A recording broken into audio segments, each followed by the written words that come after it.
Afternoon. Today is Wednesday, 2 weeks before Christmas.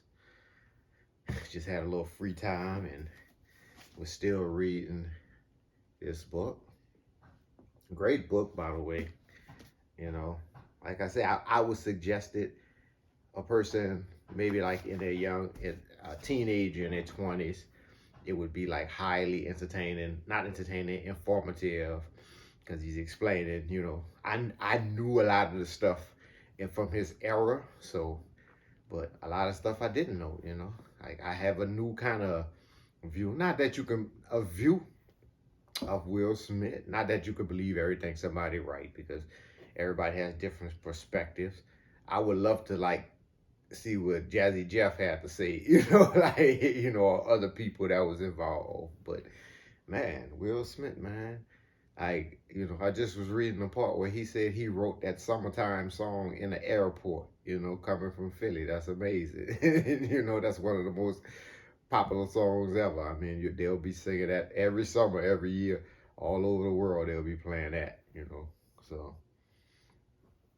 he talks about how he got into acting, how he came to Quincy Jones' house, and how they just basically spurred a moment, like they do today.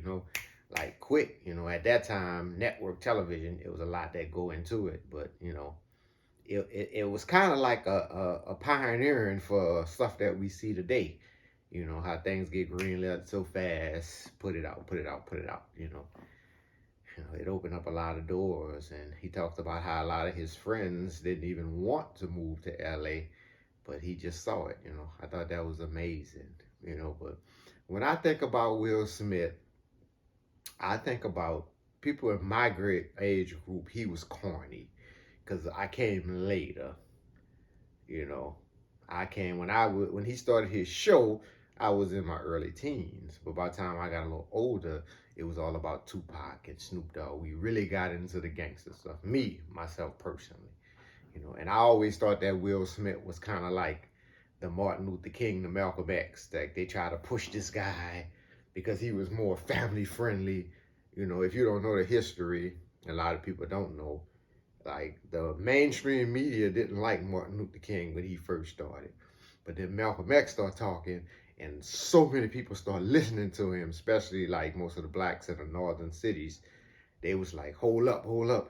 The establishment was like, hold up, let's go get this guy. And I always thought that Will Smith was like that, to where, okay, you got guys like Tupac, you got Snoop Dogg, and they say, no, let's go get this guy and make him a star. You know what I mean? So the kids or whoever won't be listening to these guys. And even when he was doing his music, you had Chuck D and Two Live Crew and all these people, and they were just like spitting like, stuff that mainstream America at that time, wouldn't didn't go for the censors and all. Now, I mean, that stuff is mild to compare to stuff that they have now.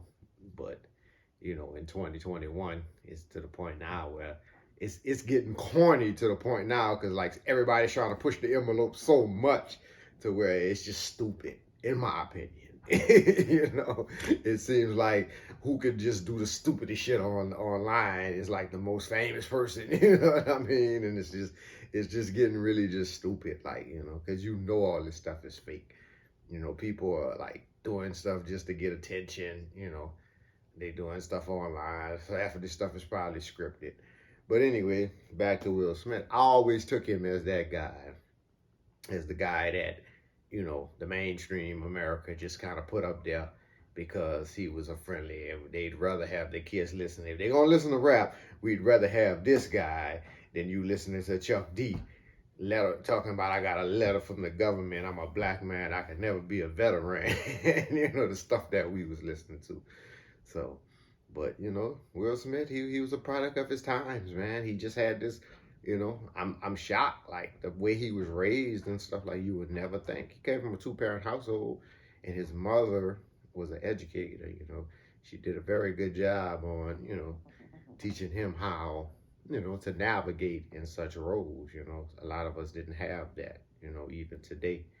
So Still learn a little more. It's a great book though. I can't really put it down. You know, like I say, when I first started this book, I was never a big fan of his. I always thought he was overrated.